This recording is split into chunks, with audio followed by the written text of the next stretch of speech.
My dear friends,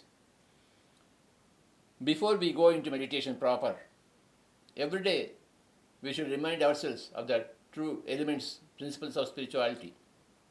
The first element is that we are all gods. We are all pure consciousness, pure awareness, points of awareness,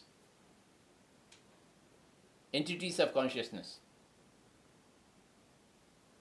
This wording may be difficult to understand in the beginning, but as you proceed in your meditation practice, you will understand everything through your own experience. And you create your own reality. That is the fundamental law in spirituality. Nobody else creates your reality. Your efforts, your intentions, your desires, your aspirations, your goals, they create your realities. As you think, so it becomes. So this is the great spiritual law. Yad bhavam tad bhavati. As you think, so it becomes. If you think negatively, then failures happen. If you think positively, then successes will happen. If you think miraculously, then miracles will happen in your life. You create your own realities all the time, depending upon the type of thinking that you adopt. This is spiritual science. Psychosomaticity. As you think, so it becomes. Yad bhavam tad bhavati is the greatest statement, encompassing all this true wisdom, spiritual wisdom, in one pithy statement. Yad bhavam tad bhavati. Yad bhava means as you think. Tad bhavati means it happens. As you think, so it happens.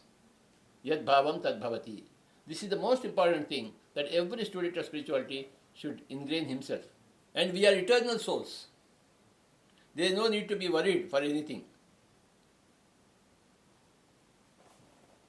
If you fail to pass in a subject, you don't have to worry and commit a suicide.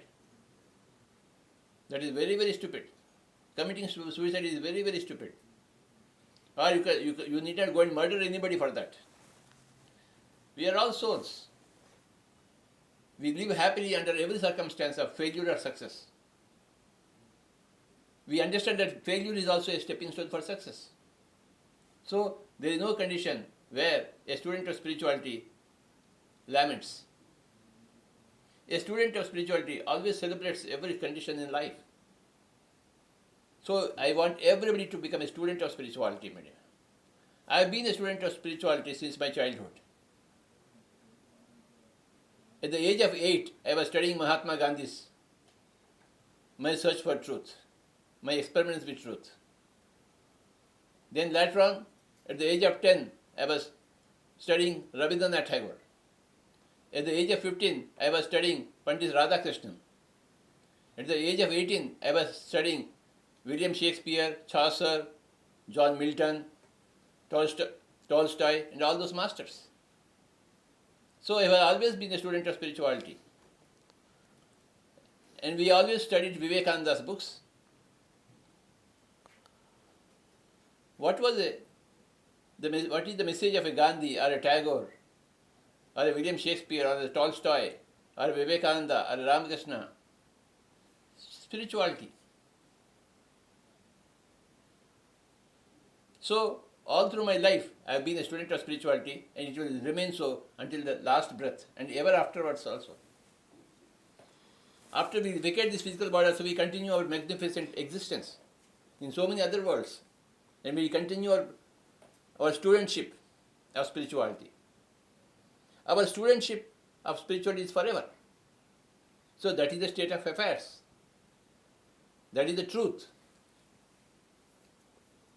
I want all the students here in front of mine to become students of spirituality. For that, the most important thing is doing meditation. So, my dear friends, let us all become multidimensional in life. Let us enjoy life. Let us celebrate life. Let us create miracles in life through our miraculous thinking. We have to develop our miraculous thinking. That miraculous thinking gets developed only in the practice of meditation. Practice of meditation is fundamental to every student of spirituality. And being a student of spirituality is fundamental to every student. Whether you are a student of chemistry or physics or mathematics or music or dance or cricket or hockey, you have to be simultaneously a student of spirituality too.